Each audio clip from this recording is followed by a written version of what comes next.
In this video, we're breaking down Delayed Dead Ball Balks and when to call a balk in a game that uses this rule. Now, as of 2025, this rule is not used in NFHS baseball, but it is the rule used in professional baseball, collegiate baseball, American Legion baseball, most travel baseball, and Little League. So most umpires working high school baseball likely still need to know this rule for the other levels of baseball that they call.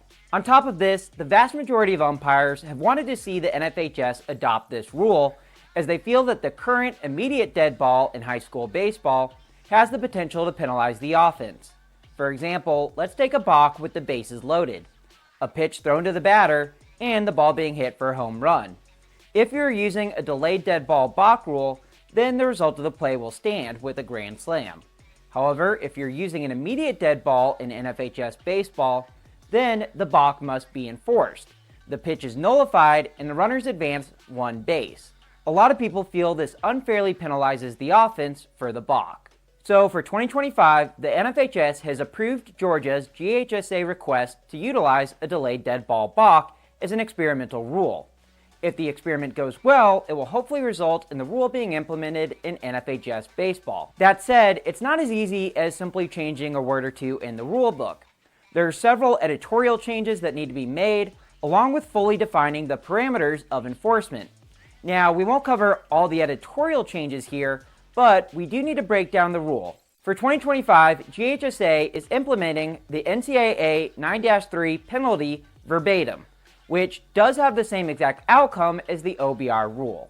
So in this video, we're going to break down this rule to be less intimidating and more digestible for any umpire working a game with delayed dead ball balks. We'll focus on the NCAA rule, but also provide references to the professional rule.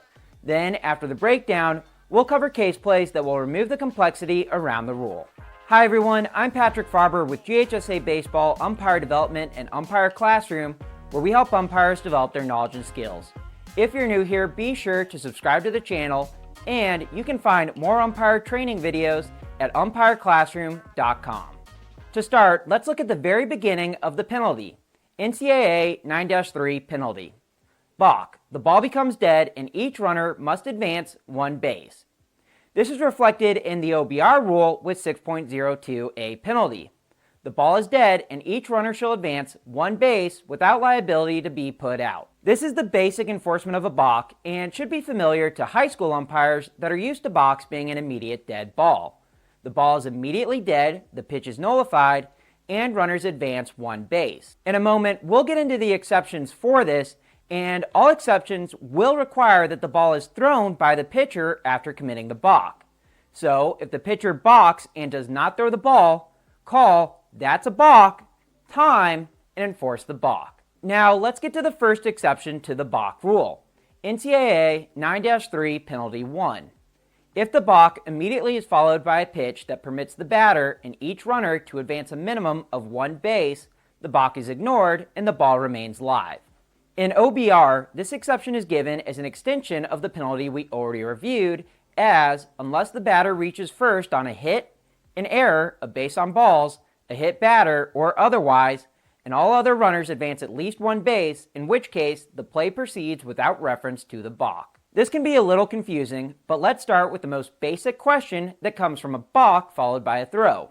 Was the ball batted? If the answer is yes, then we have one question that needs to be answered. Did all runners, including the batter runner, advance one base safely? If the answer is yes, the balk is ignored and play will proceed without reference to the balk. And note, a team is never given the option to accept or decline a balk. So, if with a runner on first, a balk occurs on a batted ball, the batter reaches first and R1 is thrown out at third, the result of the play stands. We don't call time at any point, and the offense can't ask for us to enforce the balk. All runners advanced the minimum one base, so the balk will be ignored. Going back to the question, did all runners, including the batter runner, advance one base safely?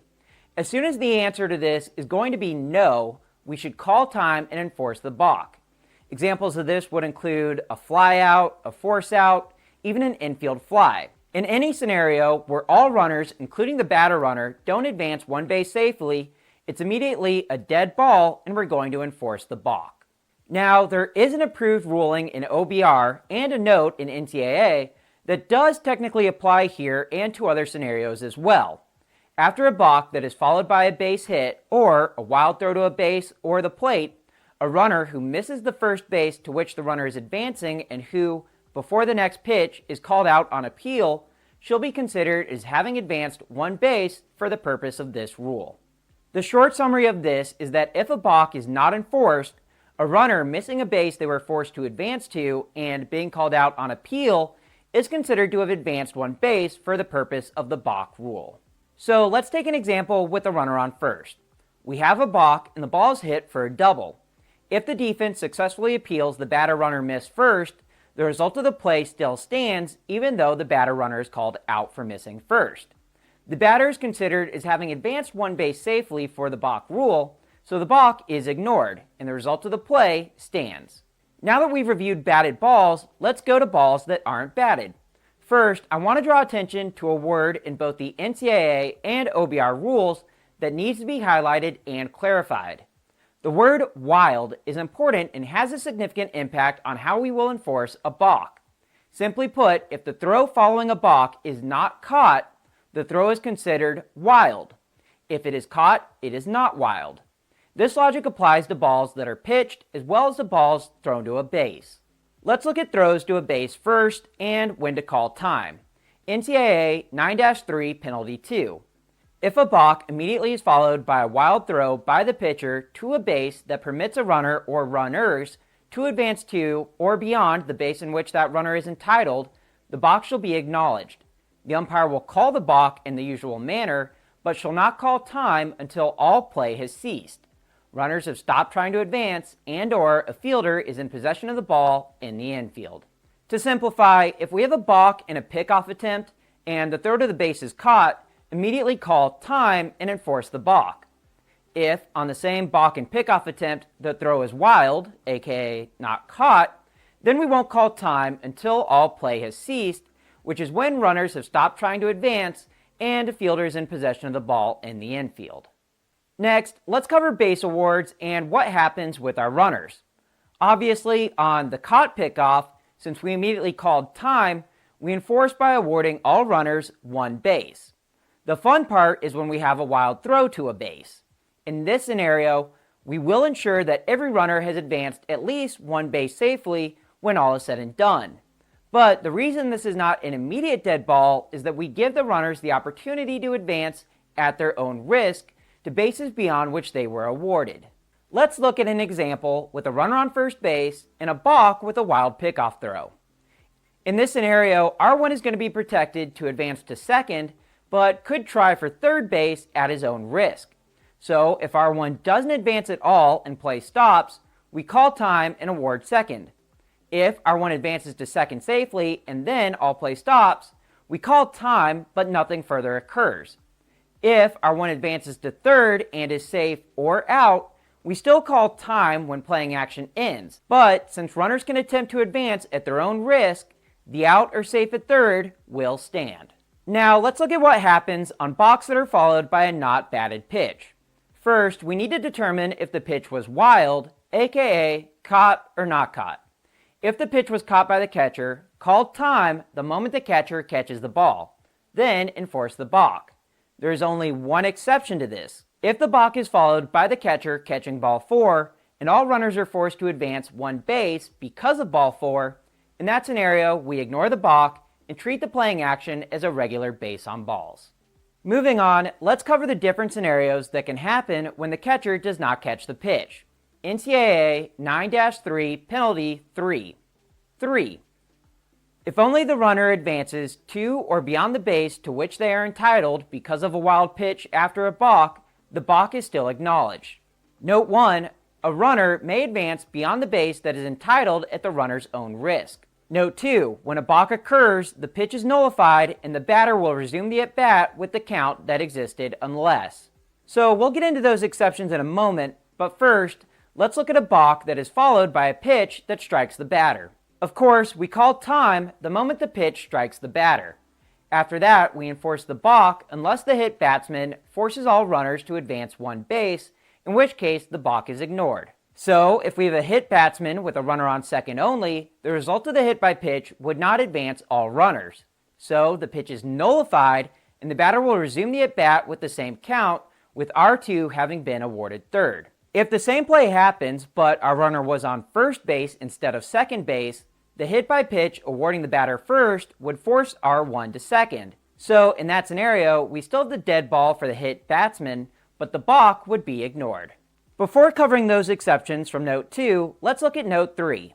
If the balk is followed by a wild pitch that allows a runner to attempt to go beyond the base that they would have been awarded because of the balk, the runners advance at their own risk. They are either safe or out as a result of the play. The balk is still acknowledged as it relates to the batter, and they will resume the at-bat with the count that existed when the balk occurred. If the balk is followed by a wild pitch, runners may advance beyond the base to which they are entitled at their own risk. So in this scenario, we call the balk like normal, but don't call time until all playing action has ceased. For you, the big part of this rule is understanding the definition of acknowledged as it pertains to balks. A balk being acknowledged simply means the pitch will not count towards the count on the batter.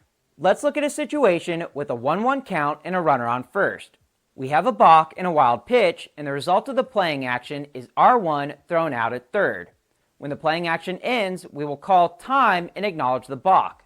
The count will remain 1-1, and R1 was protected to second, but the out at third was at their own risk, and the out at third will stand. Now let's go back to the exceptions on Note 2, which explain when a pitch is not nullified. The pitch is nullified unless the wild pitch was ball 4 on which all runners, including the batter runner, advanced one base. B, the wild pitch was strike 3 on which the batter and all other runners advanced one base. In both situations A and B above, play proceeds without reference to the balk because all runners, including the batter runner, advanced one base on the pitch after the balk. Let's break that down. First, remember that since this is an uncaught throw or pitch, we won't call time until the playing action stops. So we need to let the playing action work itself out. If the wild pitch was an uncaught third strike and all runners advanced one base safely, the result of the play stands.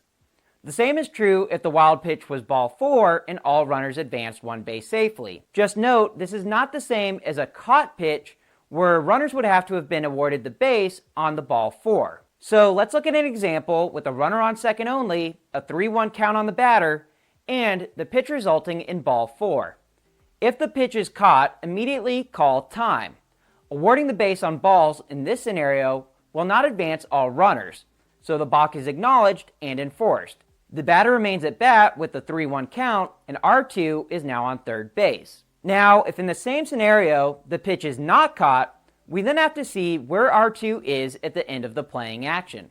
If R2 advances to third on the wild pitch, and since the batter will have been awarded first on the walk, the balk is ignored. However, if R2 stays at second or is thrown out at third, in those scenarios, all runners will not have advanced one base, so the balk will be enforced, putting R2 at third and having the batter continue batting with a 3-1 count. Okay, you can close your books now. That was a lot to throw at you, but in reality, this is going to be fairly simple for you in a game. Remember, most balks are never followed by a pitch or a throw, and after that, the rest of them are most likely a pitch that is caught by the catcher and not ball 4. In both of those scenarios, we're going to have a balk that is enforced, and that will be the most common outcome. So don't overthink this. And if you're still feeling uneasy about this, check out my cheat sheet flowchart that walks you through the process step by step to help you determine when to call time and if a balk is enforced, acknowledged, or ignored. Now, to help you better understand this rule and how it will show up in your games, let's look at case plays, which are also available in the video description. Case play number 1. For the following playing actions, when or should time be called by the umpires? R2, R3, 1 out. 3-2 count. F1 balks and immediately delivers the pitch to B4. B4 swings and hits a fly ball to F9. F9 catches the ball, R3 tags and scores. R2 tags and scores. When or should time be called by the umpires?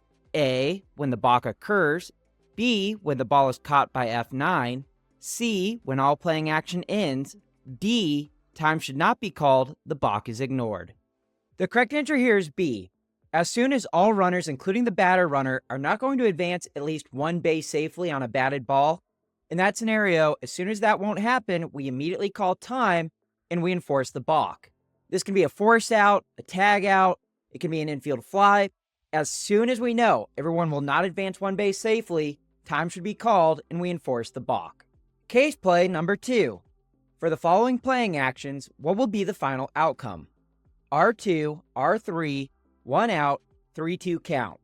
F1 balks and immediately delivers the pitch to B4. The pitch is caught by the catcher and called ball 4. F2 tries to throw behind R3 at third base, but the ball goes past third base and into the outfield. R3 scores, R2 scores, B4 reaches second base. Is this A, the balk is ignored, R3 scores, R2 scores, B4 reaches second base? B, the balk is acknowledged, R3 is awarded home, R2 is awarded third, B4 reaches first base? C, the balk is acknowledged, R3 scores, R2 is awarded third, B4 remains at bat with a 3-2 count? Or D, the offense may choose to accept or decline the balk? The correct answer here is C. The balk is acknowledged, R3 scores, R2 is awarded third, and B4 remains at bat with a 3-2 count. In this scenario, B4 walking will not advance the other runners. So because of that, we don't have a choice. The only option is we will enforce the balk, scoring the runner from third, moving R2 over, and keeping B4 at bat with the same count. Case play number 3. For the following playing action, when or should time be called by the umpires? R1, R2, 1 out, 3-2 count. F1 balks and immediately delivers the pitch to B4. R1 and R2 steal on the pitch. The pitch is caught by the catcher and called ball 4. F2 tries to throw out R2 at third, but the ball goes past the third baseman and into the outfield. R2 scores, R1 is thrown out at home, B4 reaches second base. Is this A, when the balk occurs, B, when the ball is caught by the catcher, C, when R2 is thrown out at home, D, when all playing action stops, E, time should not be called, the balk is ignored? The correct answer here is E. Time should not be called, and the result of the play should stand. We do have a ball immediately thrown after the balk, and the throw is not batted. The throw is caught by the catcher, but it does meet the only exception, which is that the throw is a pitch that was ball 4 and forced all other runners to advance. So unlike the previous case play, in this one with runners on first and second, ball 4 to the batter forces the other two to advance, so we're going to ignore the balk. Then any playing action that happens is going to stand. So the ultimate outcome is that the runner from second scores, R1 is out, and the batter runner will stay at second. Case play number 4. For the following playing actions, when or should time be called by the umpires? R1, R3, 1 out, and a 2-2 count. F1 balks and immediately delivers the pitch to B4. The pitch is wild and gets past the catcher. R3 scores, R1 is thrown out at third base. Is this A, when the balk occurs, B, when the ball is caught by the catcher, C, when R1 is thrown out at third, D, when all playing action stops, E, time should not be called, the balk is ignored? The correct answer here is D. Anytime we have an uncaught throw, we're not going to call time until all playing action stops. At the same time, we're also never going to ignore the balk, with the only exception being if it is a hit batsman. And in that scenario, we're calling time anyways because the batter got hit. So what you need to take away is that anytime the first throw by the pitcher is uncaught, we're going to have a delayed dead ball that won't be called time until all playing action has stopped. Case play number 5. This case play is the same play as the play previously, with the question being, following the playing actions, what is the final outcome? Is it A, the balk is ignored, R3 scores, R1 is out, F1 has a 3-2 count. B, the balk is acknowledged, R3 scores, R1 is out, F1 has a 2-2 count. C, the balk is acknowledged, R3 scores, R1 is awarded second, F1 has a 2-2 count. The correct answer here is B. The balk is acknowledged, R3 does score, and the out on R1 at third base will stand. The count does not change and remains 2-2 on the batter. Now, as we work through our flow chart, first, was the ball immediately thrown after the balk? Of course, the answer is yes, and the throw was not batted. We then ask, was the throw caught? And the throw was not. And the throw was to the batter, but did not strike the batter. And then we have to answer, was the wild pitch a throw that resulted in ball 4 or an uncaught third strike on the batter? In this scenario, neither of those were the result, so we're going to acknowledge the balk and have a delayed dead ball balk. All runners are awarded to advance at least one base safely, but they can go beyond that at their own risk, and the playing action is going to stand. When I say that we're acknowledging the balk, all that means is that the pitch is not going to count towards the count on the batter. So the batter remains at bat with the 2-2 count, and all other playing action stands. Case play number 6. For the following playing actions, when or should time be called by the umpires? Bases loaded, 1 out, and a 3-2 count. F1 is in the windup and without stepping off, attempts to pick off R1. Balk is correctly called. The runners are stealing on the movement.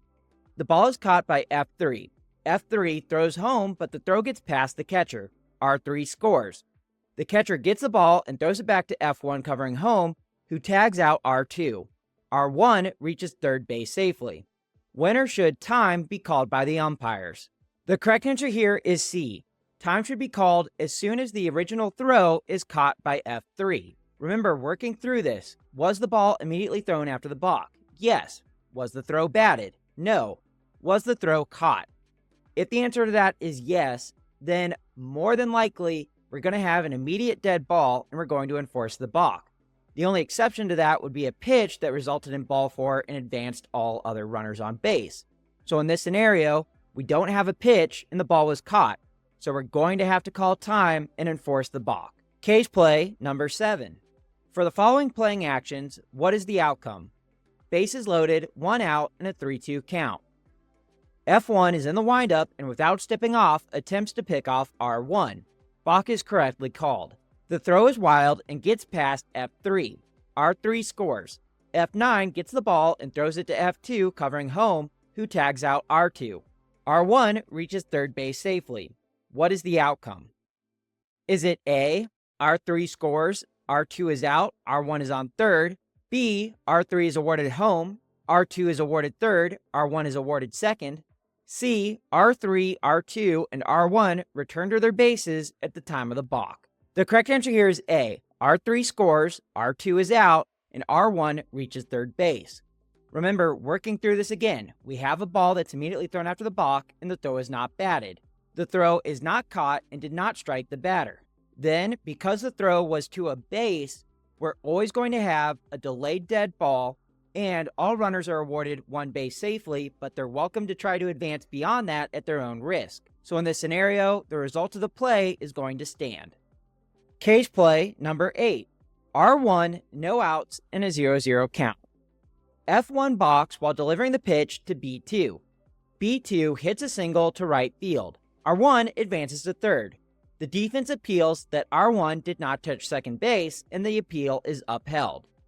Is this A, R1 remains at third, B2 stays at first, B, R1 is awarded second base, B2 returns to bat with the count 0-0, C, R1 is out, B2 stays at first, D, R1 is out, B2 returns to bat with the count 0-0. The correct answer here is C. R1 is out, and the batter will remain at first base. When we work through this, we get to the question, was the ball immediately thrown after the balk? And the answer is yes. Then, was the throw batted? And again, the answer is yes. Now, the next question is, did all runners, including the batter runner, advance one base safely? Now, you could answer this with no, because R1 was called out for not touching second on appeal, and that's a base that R1 was forced to advance to. But there's an exception in the balk rule that says if a runner misses a base they were forced to advance to, that still counts as having acquired the base for the purposes of did all runners advance one base safely. So in this scenario, the answer is actually going to be yes, all runners did advance one base safely, which means the balk is going to be ignored and the results of the play will stand. So there you have it, our review of delayed dead ball balks. If you found this video helpful, be sure to subscribe to our channel and check out our website at umpireclassroom.com. As always, thank you so much for watching, and I look forward to seeing you on the field.